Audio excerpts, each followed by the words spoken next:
오늘 우리에게 주신 하나님의 말씀은 마태복음 13장 10절에서 17절까지의 말씀입니다. 마태복음 13장 10절에서 17절까지의 말씀을 교독하도록 하겠습니다. 제가 먼저 읽습니다. 제자들이 예수께 나와 이르되 어찌하여 그들에게 비유로 말씀하시나이까? 대답하여 이르시되 천국의 비밀을 아는 것이 너희에게는 허락되었으나 그들에게는 아니 되었나니 무릇 있는 자는 받아 넉넉하게 되되 없는 자는 그 있는 것도 빼앗기리라.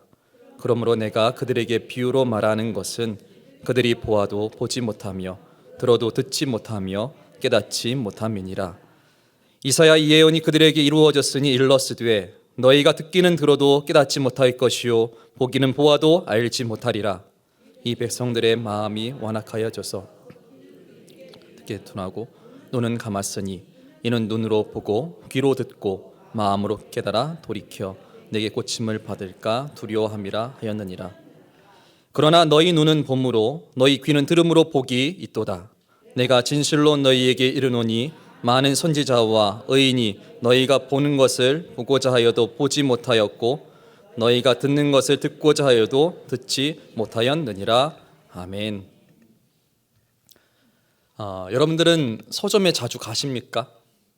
제가 이 책을 많이 사랑하지는 않지만 그래도 서점에 가서 책 구경하는 것을 참 좋아합니다. 그리고 요즘 서점에 가면은 이 트렌드라는 단어가 붙어 있는 책 제목들을 많이 보게 돼요.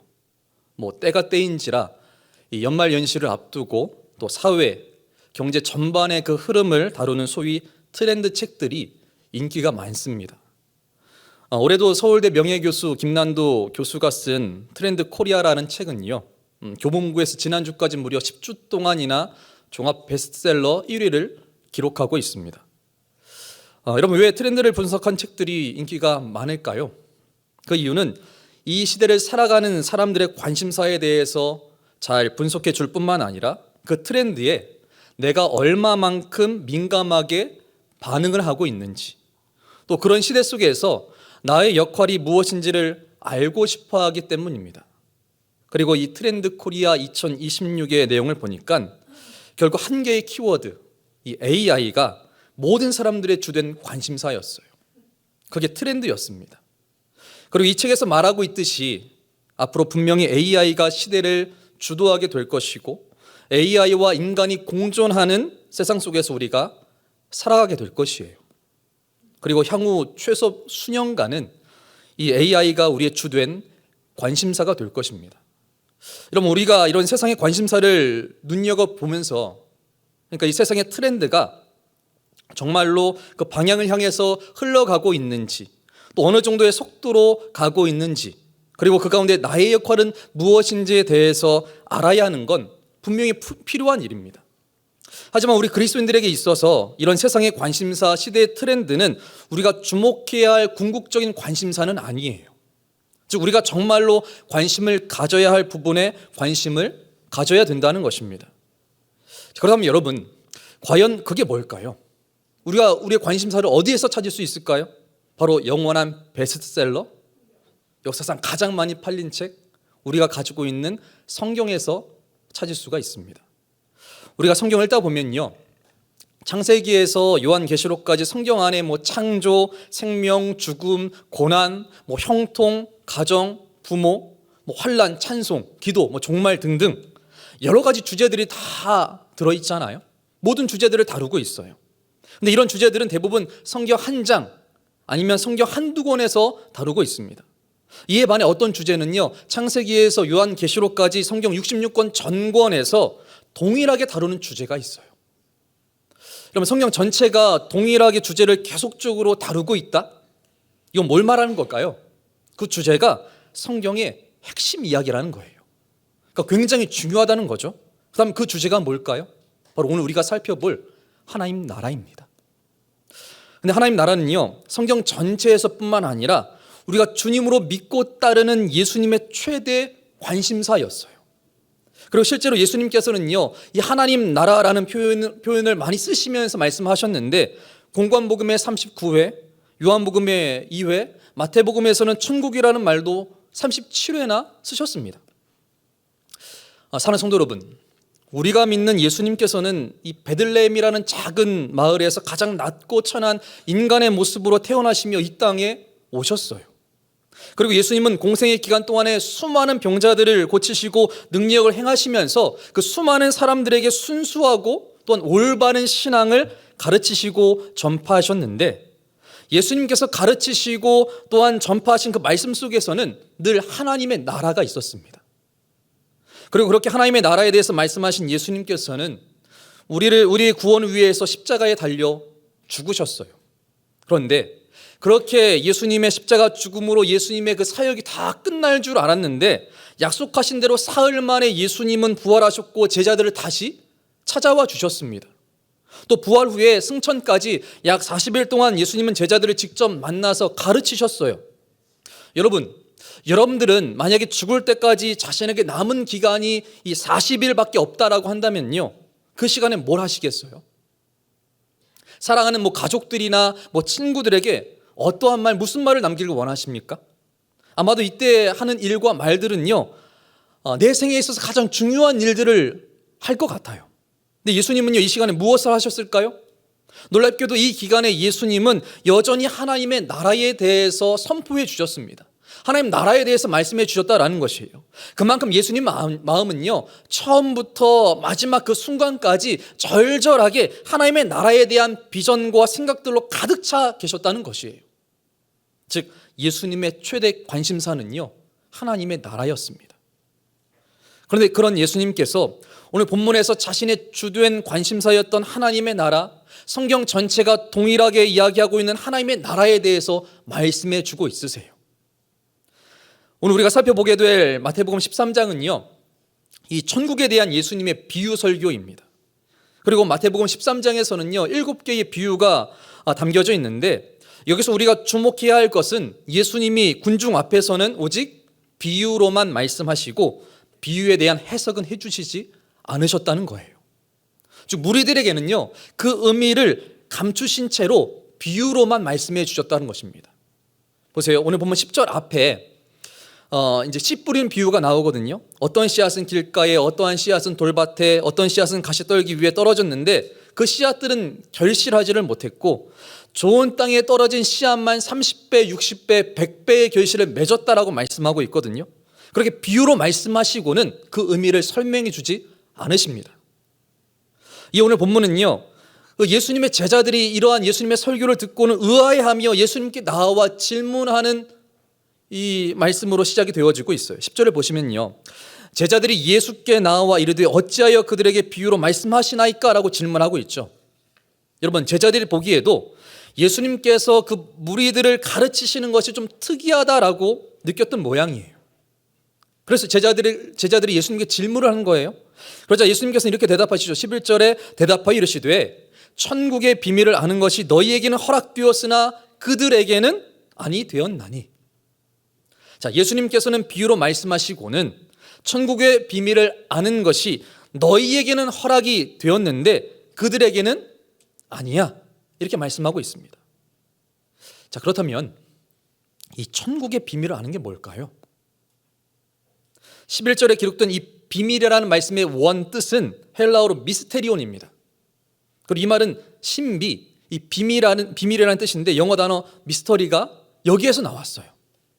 근데 우리가 여기서 이야기하고 있는 이 비밀을 미스터리라는 뜻으로 생각을 하고 이해하려고 하면 완전히 이해할 수가 없는 단어이거든요. 왜냐하면 이 미스터리라는 말은요, 알아도 잘 모르는 거예요. 그러니까 불가사의한 일처럼 이해할 수 없는 일들에 대해서 미스터리라는 말을 쓰는 것인데, 여기서 말하고 있는 천국의 비밀은요, 말해주지 않아서 모르는 시크릿, 정말로 비밀이에요. 그럼 비밀이라는 게 뭐예요? 나만 알고 있는 거잖아요.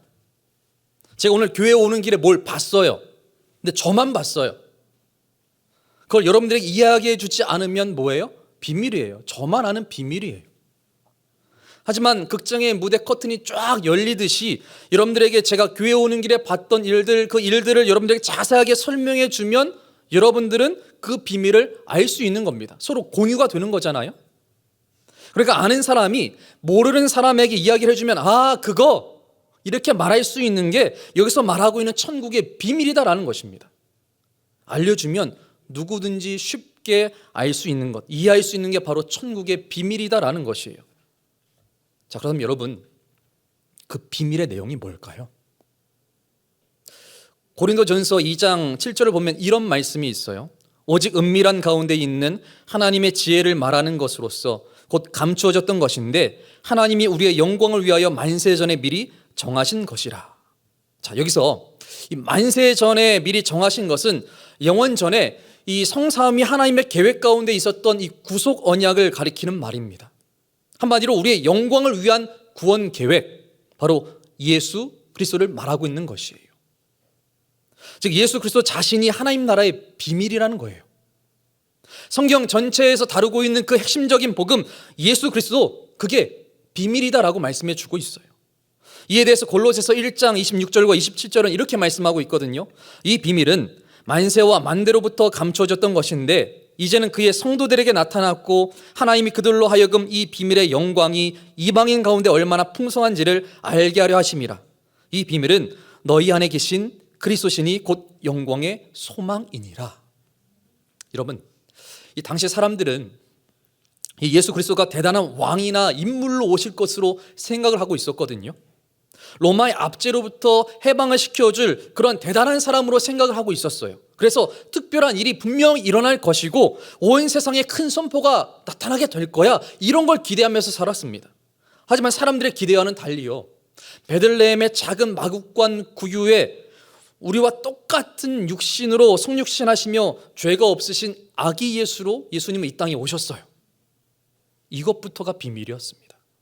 여러분, 누가 하나님의 아들이 육신의 아버지 없이 동정녀의 몸에서, 그것도 가난하게, 또 가장 낮은 곳에서 연약하게 태어나리라고 누가 생각을 했겠어요? 하나님께서 말씀하시지 않으셨다면 아무도 알 수 없는 그러한 일이었습니다. 그런데 그 예수 그리스도께서 또 다른 비밀을 이루시거든요. 우리를 치유하고 우리를 속박에서 해방하고 우리를 구원하시기 위해서 이 세상에서 가장 치욕스러운 형벌인 그 십자가의 형벌을 통해 죽으심으로 우리를 구원하십니다. 우리를 구원해 주셨어요. 너무나도 연약한 가운데에 죽으심으로써 우리를 구원해 주셨다라는 것입니다. 이 놀라운 하나님의 구원 방법이 하나님 나라의 비밀이에요. 그리고 성경이 약속하신 대로 3일 만에 부활하신 예수님께서는 하늘로 올라가시며 다시 오실 것을 약속하시면서 이 땅에 다시 오시는 그날 모든 악한 것들을 제하시고 그분의 영광의 나라를 세우실 것이다 라고 말씀하시고는 하늘로 올라가셨습니다. 이 또한 하나님의 비밀이에요. 여러분, 결국 본문이 말하고 있는 천국의 비밀은 하나님 나라의 복음, 즉 예수님께서 이 땅에서 가르치시고 전하시고 고치시면서 말씀하신 그 모든 말씀들, 더 나아가서 이 땅에서 행하신 모든 일들을 다 말하고 있는 거예요. 한마디로 예수 그리스도 그 자신이 하나님 나라의 비밀이다라고 말씀해 주고 있는 것입니다. 하지만 하나님께서 계시하시지 않으시면, 하나님께서 우리의 눈과 귀를 열어주시지 않으시면 억만금을 바친다 해도 깨달을 수 없는 것이 바로 하나님 나라의 비밀이에요. 자, 오늘 우리가 살펴보는 이 예수님의 비유 설교는 이 공관복음, 즉 마태, 마가, 누가복음에서 동일하게 기록이 되어지고 있습니다. 그리고 아까 본 11절의 말씀이 마가복음에서는 이렇게 기록되어져 있거든요. 마가복음 4장 11절에 이르시되 하나님 나라의 비밀을 너희에게는 주었으나 외인에게는 모든 것을 비유로 하나니라고 말씀해 주고 있어요. 자, 예수님께서는 하나님 나라의 비밀을 너희에게는 주었으나 외인에게는 모든 것을 비유로 하셨다라고 말씀하고 있죠. 그리고 오늘 본문에서는 천국의 비밀을 아는 것이 너희에게는 허락되었으나 그들에게는 아니 되었다라고 말씀해 주고 있어요. 그러니까 예수님께서 천국의 비밀을 아는 것, 이 하나님 나라의 비밀에 대해서는 너희들, 즉 예수님의 그 제자들에게는 주었고 허락되었는데 반면에 그들, 즉 외인들에게는 허락되지 않았고 모든 걸 비유로 말씀해 주고 있다고 하고 있잖아요. 여러분, 예수님께서 왜 이렇게 하셨을까요? 이건 제자들도 궁금했던 거잖아요.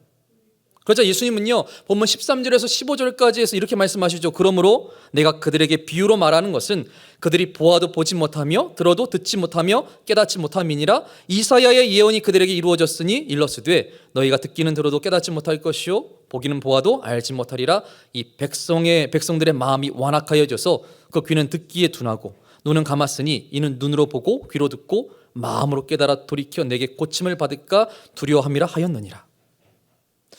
본문에 나타난 이 13절에서 15절까지의 말씀, 사실 이 말씀은요, 예수님께서 이사야 6장 9절에서 10절까지의 말씀을 인용하셨거든요.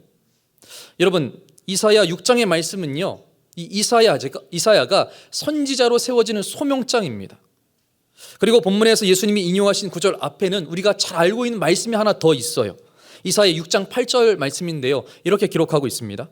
내가 또 주의 목소리를 들으니 주께서 이르시되 내가 누구를 보내며 누가 우리를 위하여 갈고 하시니 그때에 내가 이르되 내가 여기 있나이다 나를 보내소서 하였더니.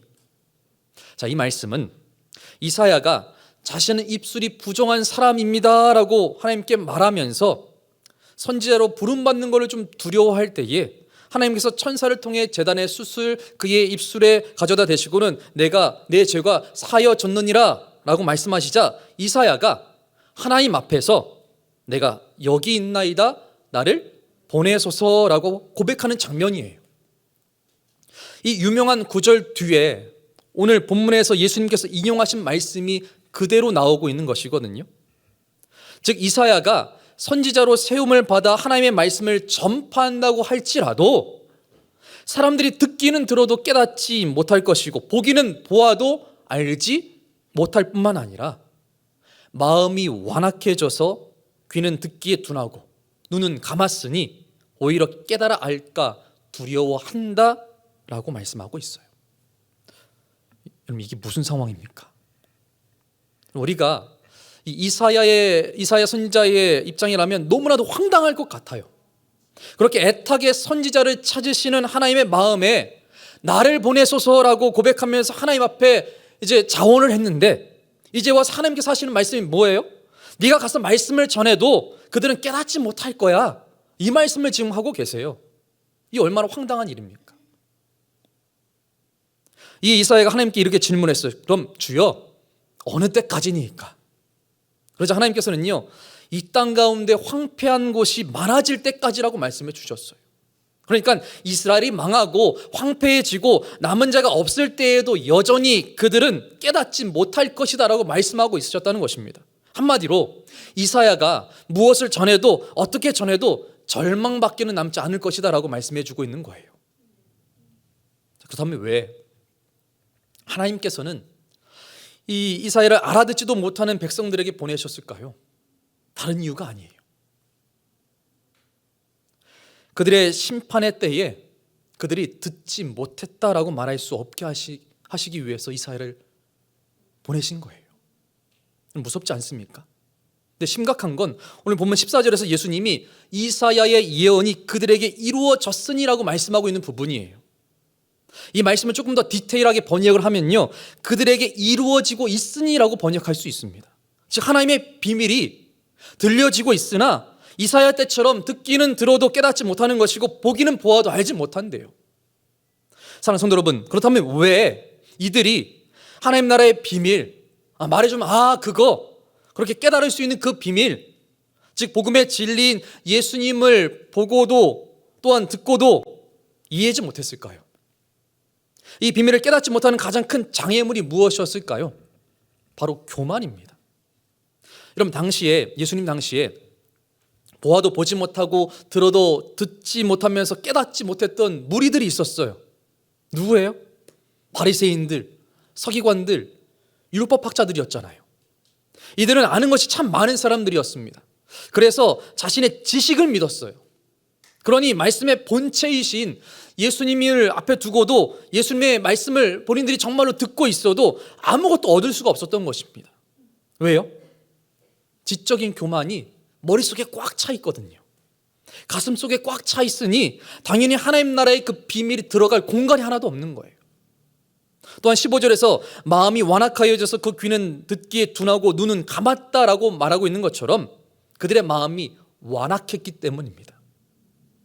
특히 여기서 이 마음이 완악하다라는 표현은요, 마음에 기름이 끼어 있다는 표현이에요. 여러분, 심장에 기름이 붙어 있으면은 심장이 정상적으로 작동을 하지 않아요. 둔해져요. 또 귀가 듣기에 둔하다는 말은요, 처음부터 듣지 않으려고 하는 그런 행동이거든요. 그리고 눈을 감았다는 것은요, 보기를 거부하는 고집을 말해주고 있는 거예요. 한마디로 마음에 기름이 너무 많이 끼어서 스스로 둔해졌을 뿐만 아니라 하나님 나라의 비밀을 알고자 하는 그 마음은 눈꼽만치도 없이 모든 것을 적극적으로 거부하는 행동들을 했다는 것입니다. 이런 모습을요, 현대적으로 재해석을 해보면 자신의 힘만 탐닉을 하면서 세상의 염려와 재물의 유혹에 완전히 빠져든 자들을 말하고 있는 거예요. 그리고 이들의 삶에서 나타나는 그 삶의 모습은, 마음은 온통 세상적인 것들로 가득 차서 육신의 정욕, 안목의 정욕, 이생의 자랑과 같은 세상의 기름이 온몸에 끼어 있는 거예요. 또 세상의 지성들이 이미 몸에 꽉 차 있어서 그 지성의 비만 상태가 되니까 내가 가진 것 이상은 듣기를 거부해 버리는 것입니다. 따라서 하나님에 대해서, 복음에 대해서 제대로 생각하고 깨닫지를 못하는 거예요. 아니, 오히려 예수 그리스도를 통한 변화를 두려워하는 것이거든요. 그러니까 이런 거예요. 지금 내가 누리고 있는 것들이 너무나도 좋은데 혹시 내가 예수님과의 관계가 깊어져서 내가 진짜 변화되면은 내가 가진 것들을 다 포기해야 되는데 그건 싫은 거예요. 세상살이가 너무나도 즐겁고 기쁜데 신앙생활에 빠지면은 그 즐거운 것들을 다 포기하고 교회에 나와야 되는 게 그게 너무나도 싫은 거예요. 두려운 거예요. 그래서 듣기를 거부하고 눈을 감아버리는 것입니다. 여러분, 이게 정상은 아니죠. 예수님이 우리의 기쁨을 빼앗아가는 그런 분이세요? 우리의 좋은 것들을 다 가져가시는 그러한 분이 예수님이십니까? 아니잖아요. 우리가 예수님과 인격적인 관계가 깊어지면은 세상이 주는 재미와 비교할 수 없는 본질적인 기쁨이 우리 안에 찾아와요. 그 기쁨으로 충만해진다는 것입니다. 목숨도 아깝지 않은 그런 영광과 기쁨을 우리가 맛보게 돼요. 그래서 성경 안에서도요, 최고의 학식과 유대인의 혈통을 가지고 있었던 그 사도 바울이요, 예수 그리스도를 깨닫는 것이 너무 감격이 돼서 세상의 모든 것들을 배설물로 여겼다라고 말하지 않습니까? 근데 이와는 반대로 복음에 대해, 하나님 나라에 대해서 듣기를 거부하고 자신을 주님께 복종시킬 마음이 전혀 없이 오직 세상만을 원했던 무리와 외인들에게는 예수님께서 하나님 나라의 비밀을 비유로 말씀하시면서 그것을 아는 것에 대해서는 아예 허락하지 않으셨다는 거예요. 여러분, 돼지에게 진주를 던져주면 돼지는 그 진주의 가치를 모른 채 그저 물어뜯고 더럽힐 뿐입니다. 그래서 예수님은요, 그들에게 하나님 나라는 이것이다라고 정의하지 않으시고 하나님 나라는 무엇과 같다라고 말씀하시면서 영적인 눈이 열려야만 그 의미를 깨달을 수 있다라고 말씀해 주고 있는 거예요. 결국 누가 하나님의 비밀을 깨달을 수 있는 것일까요? 바로 하나님께서 허락하신 사람만 가능한 거예요. 그리고 이건 오직 하나님의 주권에 달려 있습니다. 하나님의 선택이에요. 즉 천국의 비밀을 아는 것이 너희에게는 허락되었으나 라는 이 말씀처럼 하나님의 비밀을 깨닫는 것은요, 전적인 하나님의 은혜로만 되어진다는 것입니다.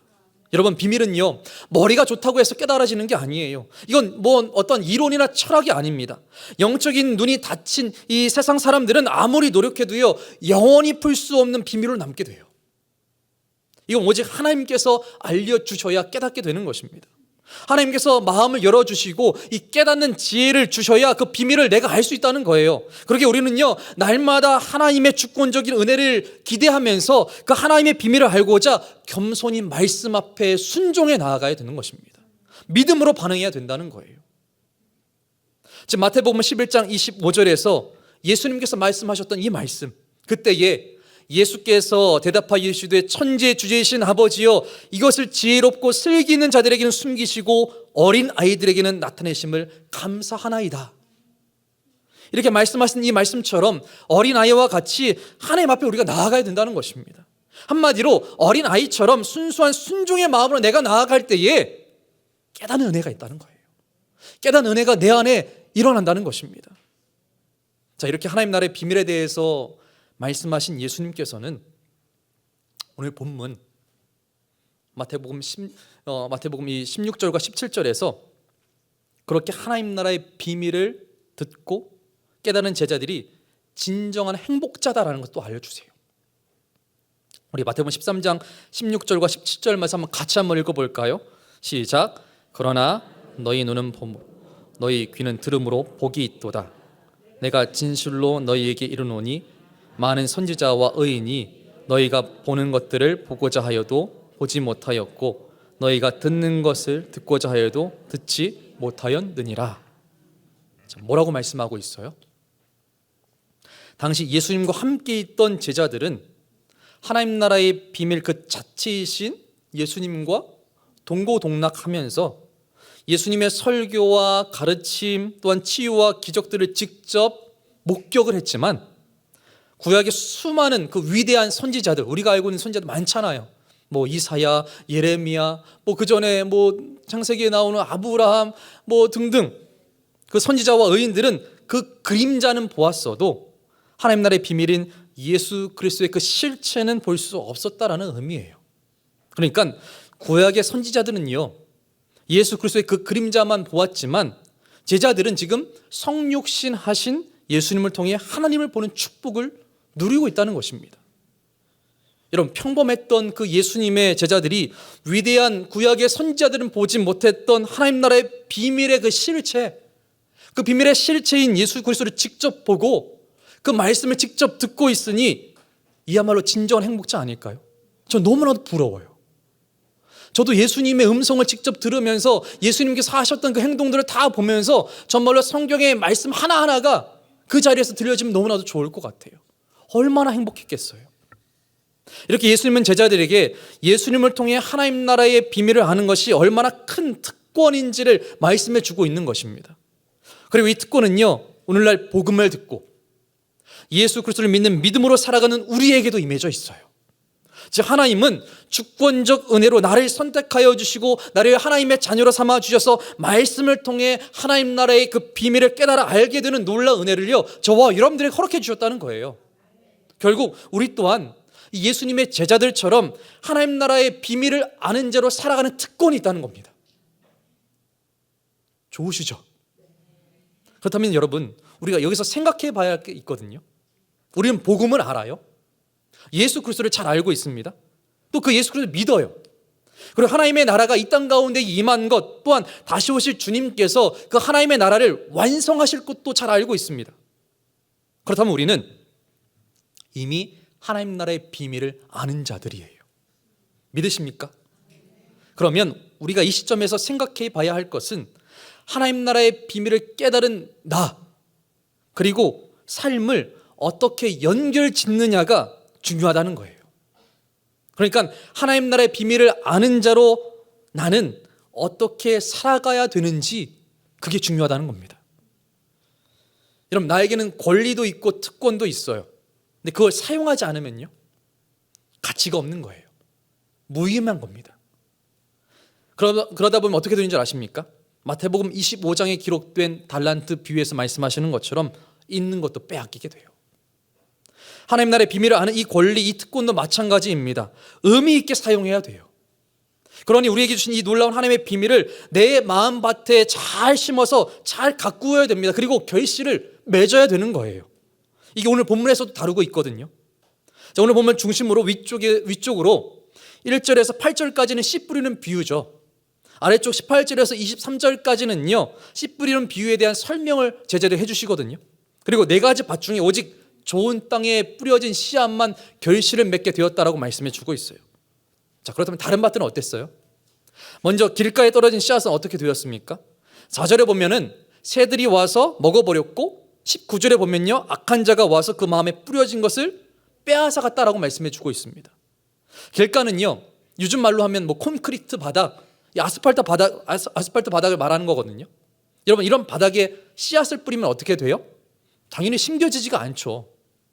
이것은 그만큼 자기 생각으로 꽉 차 있어서 말씀이 들어갈 공간이 없다는 거거든요. 그러니까 세상의 것들에만 너무나도 관심이 많아서 하나님의 말씀이 들어갈 자리가 하나도 없는 거예요. 한마디로 마음이 굳어져 있는 상태입니다. 이런 마음이 굳어지면 그냥 끝이에요. 아무리 무엇을 해도 소용이 없습니다. 이게 출애굽 당시에 바로왕의 마음이었거든요. 바로왕이 어땠습니까? 완악했어요. 완악하다는 말은요, 그때 거칠다, 난폭하다 그런 말이 아니거든요. 완악하다는 것은요, 진리를 거부해버렸다는 거예요. 즉 들을 마음 자체가 없는 거예요. 자신의 지식을 절대화시켜서 판단을 해버리고 또 시비를 걸면서 거부하고 핍박해버리는 것입니다. 그러니 깨달음이 일어날 수가 없죠. 왜냐? 말씀이 떨어져도 들어가질 않으니 또 사탄이 즉시로 와서 가져갔잖아요. 말씀이 들어갈 구멍이 없는 거예요. 우리가 신앙생활을 오래 하다 보면요, 나도 모르게 마음이 굳어질 수가 있습니다. 그러면 내 마음밭이 길가처럼 변해버려요. 말씀을 잘 경청하려고 하지를 않습니다. 그러게 말씀에 대해서 적극적인 반응을 해야 돼요. 순종해야 되는 것입니다. 그래야 하나님 나라의 비밀을 깨달은 자로 내가 쓰임받을 수 있는 거예요. 그렇게 살아갈 수 있는 거예요. 다음으로 흙이 얕은 돌밭에 떨어진 씨앗은 어떠했습니까? 5절과 6절 말씀에 곧 싹이 나오나 해가 돋은 후에는 타서 없어졌어요. 또 20절과 21절에서는요, 뿌리가 없어 환란이나 박해가 일어날 때에 넘어진다고 말씀해 주고 있습니다. 돌밭은 이 말씀을 받을 때는 꽤 반응이 좋아요. 문제는 오래 가지 않는다는 거예요. 한때는 열심히였지만 어느 순간은 안 보여요. 즉 말씀을 듣고 아멘하고 반응은 하지만 정작 무엇의 은혜를 받았냐라고 물어보면요, 우물쭈물하는 거예요. 그리고 감정적인 신앙생활을 했기 때문에 신앙이 금방 식어져 버립니다. 또 뿌리가 약하다 보니 조그만 시험이나 환란, 예상치 못한 그런 고난이 찾아오면요, 그냥 주저앉고 말아요. 예수 믿으면 내가 손해볼 것 없지라고 생각하다가도 신앙으로 인한 그런 어려움들이 닥치면요, 가던 길을 그냥 멈춰서고 말아버린다는 것입니다. 결국 열매 맺는 자리까지 가지를 못해요. 여러분, 말씀이 깊이 뿌리 내리지 못하면요, 믿음이 가벼워집니다. 그리고 이러한 신앙의 경박성은요, 오늘날 우리들의 문제이기도 해요. 말은 잘하지만 깊이가 없어요. 사람들과의 관계도 가볍습니다. 대충 하려고 해요. 그러다 보면요, 신앙의 길에서 앞으로 나아가지 못하고요, 그냥 그 자리에서 헤매고 있어요. 신앙은 도깨비 방망이처럼 뚝딱 되지 않아요. 참고 인내하고 믿음으로 버텨내야 돼요. 그래야 자라가요. 그래야 비가 오고 바람이 불어도 흔들리지 않는 고목이 될 수 있는 거예요. 그게 하나님 나라의 비밀을 아는 자가 살아가야 하는 모습인 것입니다. 자, 그렇다면 이 가시떨기 위에 떨어진 씨앗은 어떻게 되었을까요? 7절에 보면요, 가지가 자라서 기운을 막아버립니다. 또 22절에 보면요, 세상의 염려와 재물의 유혹에 말씀이 막혀서 결실하지 못하게 되었다라고 말씀해 주고 있어요. 사실 길가나 돌밭은요, 씨가 뿌려진 그 밭이 문제였거든요. 근데 이 가시떨기 밭은요, 밭은 문제가 없어요. 씨를 잘 받아들여서 나무가 잘 자랄 수 있는 환경입니다. 하지만 열매를 맺지 못했잖아요. 왜일까요? 이런 사람은요, 복음에 관심도 많고요, 또 신앙생활도 열심히 해요. 또 경건 생활도 잘하면서 열매 맺기를 원합니다. 하지만 그 마음속에는요, 세상의 염려와 재물의 유혹과 다른 욕심들이 들어와서 말씀을 막아버려서 결실하지 못하게 만든다는 거예요. 즉 보이지 않게 숨어있는 그 세상의 염려와 물질에 대한 유혹 때문에 정신을 잃어버리고 하나님의 말씀이 들어갈 공간을 내주지 않는다는 것입니다. 결국 보이지 않는 믿음을 내가 바라봐야 되는데 보이는 것을 더 중요시 여기기 때문에 눈앞에 보이는 그 유혹 앞에 그냥 무릎 꿇고 마는 것이에요. 사실 우리는 늘 염려하면서 살아갑니다. 염려는 누구나 해요. 문제는 그 염려가 우리의 신앙을 무너뜨리고 영혼을 위축시킨다는 데 있어요. 그래서 조지 뮬러는요, 이러한 말을 했어요. 염려의 시작은 신앙의 끝이다. 그러나 신앙의 시작은 염려의 끝이다. 염려 역시 일종의 집중력이기 때문에 이 염려에 시달리다 보면 우리가 주님을 보지를 못합니다. 예수님께서도 너희 중에 누가 염려함으로 그 키를 한 자라도 더할 수 있느냐라고 말씀해 주셨잖아요. 제가 염려한다고 키가 막 이게 커요? 아니잖아요. 결국 무엇을 먹을까, 무엇을 마실까, 무엇을 입을까 염려한다고 해서 뭔가 문제가 해결된다는 게 아니라는 거예요. 오히려 불안과 두려움만 내 속에 더 쌓이게 된다는 것입니다. 그렇게 우리는요, 하나님 나라의 비밀을 아는 자로서 마태복음 6장 33절에서 말씀하신 주님의 말씀을 기억해야 돼요. 무슨 말씀이에요? 한번 다 같이 읽어볼까요? 시작. 그런즉 너희는 먼저 그의 나라와 그의 의를 구하라. 그리하면 이 모든 것을 너희에게 더하시리라. 뭐라고 말씀하셨어요? 먼저 그의 나라. 즉 하나님의 나라를 구하래요. 그러면 염려할 것 없이 모든 것을 더하여 주신다라고 말씀해 주고 있어요. 이게 하나님 나라의 비밀을 아는 자의 믿음인 거예요. 반응이다라는 것입니다. 여러분, 가시떨기 밭은요, 우리의 모습과 많이 닮아 있거든요. 신앙의 장애물들이 정말로 많아요. 그러나 이걸 제거하고 이겨내야 성장하고 결실하게 된다는 것입니다. 그러게 말씀과 기도로 여러분들의 마음의 밭을 잘 기경해 보세요. 그러면 능력이 나타납니다. 자, 이렇게 우리가 길가, 또 돌밭, 가시떨기 이 세 개의 밭을 봤어요. 모든 밭이 다 결실하기 어려운 환경이었습니다. 그래서 대부분요, 이 씨가 버려진 셈이 되어버렸거든요. 그러면 이제 하나님 나라의 비밀을 깨달은 자가 소유한 밭은 어떠한지 볼게요. 자, 8절에 보면요, 좋은 땅에 떨어진 씨앗은요 30배, 60배, 100배의 결실을 맺었다라고 말씀합니다. 자, 그러면서 23절에 보면요, 중요한 말씀이 하나 나오거든요. 그렇게 된 이유가 말씀을 듣고 깨달았기 때문이다라고 말씀해 주고 계세요. 여러분, 하나님 나라의 그 비밀을 깨달은 자가 결실을 맺는 삶을 살아내야 될 때에 그 비밀의 문을 열 수 있는 것은 다른 게 아니에요. 바로 깨달음입니다. 오늘 씨 뿌리는 비유를 통해 우리들에게 말씀하시고자 하는 주님의 마음이 뭐예요? 결국은 우리 모두가 하나님의 나라의 그 비밀을 깨닫기 위함, 그거 아닙니까? 그리고 그 비밀을 깨달아야 결실을 맺는 거 아니에요? 근데 여기서 우리가 반드시 짚고 넘어가야 하는 것은요, 주님이 말씀하시는 이 깨달음은 내 안에 어떤 지적인 작용으로 나타나는 게 아니라 하나님께서 내 마음에 함께 하셔서 은혜를 주심으로써 내 심령 깊은 곳에서부터 올라오는 그런 깨달음이어야 된다는 거예요. 그리고 좋은 땅에 대해서 누가복음 8장 15절에서는 이렇게 기록하고 있습니다. 좋은 땅에 있다는 것은 착하고 좋은 마음으로 말씀을 듣고 지키어 인내로 결실하는 자니라. 누가는 착하고 좋은 마음으로 말씀을 듣고 지키고 인내해야 결실을 맺는다라고 말씀해 주고 있거든요. 깨닫는 것은 끝나는 게 아니라 듣고 지키래요. 그리고 인내로 하래요.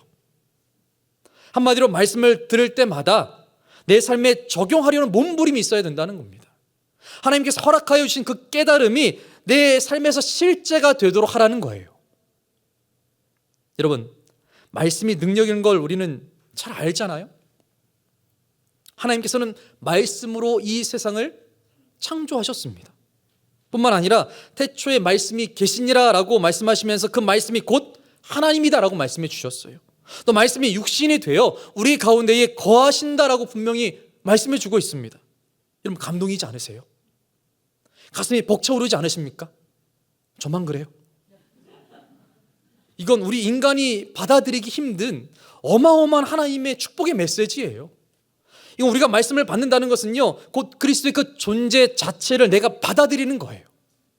하나님 나라를 내 품에 안아버리는 것입니다. 하나님 나라의 비밀을 소유하는 것이에요. 그리고 말씀이 내 피가 되고 살이 되어서 그리스도의 인격이 내 안에서 나타나는 것이다라는 것입니다.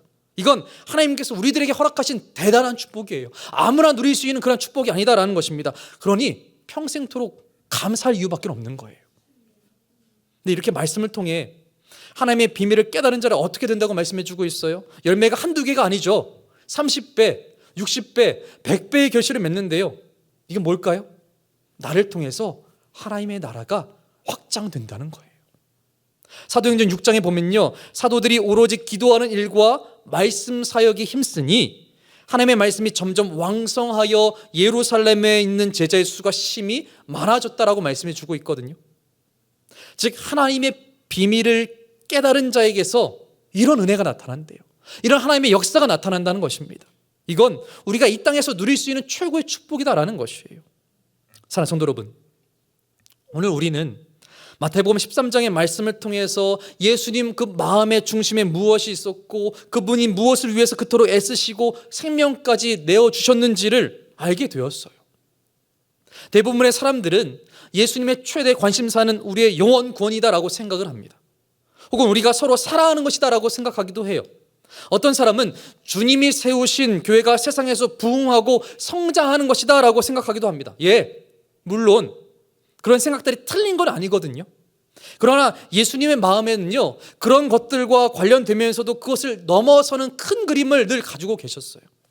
그리고 그 말씀은요, 오늘 말씀에서 분명하게 말해주고 있습니다. 바로 하나님의 나라였다는 거예요.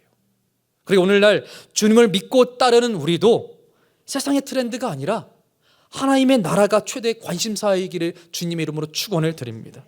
그리고 주님께서 말씀하신 이 씨 뿌리는 비유를 통해 내가 서 있는 이 자리가 어디인지를 날마다 점검하시길 부탁을 드려요. 여러분들의 마음의 밭을 어떻게 가꾸느냐에 따라서요, 영적 수확이 결정이 됩니다. 그러기에 내 영혼이 자라고 열매를 맺게 하는 일을 하는 그런 것들을 방해하는 장애물이 있다면요, 반드시 제거해 버리세요. 뿌려진 말씀의 씨가 결실하는 좋은 땅이 되십시오. 그렇게 여러분들이 반응하시면 하나님의 나라가 확장되어질 것이고요, 정말로 30배, 60배, 100배의 결실을 맺게 될 것입니다. 이런 은혜가 저와 여러분들의 삶 가운데 가득히 나타나기를 주님의 이름으로 축원합니다.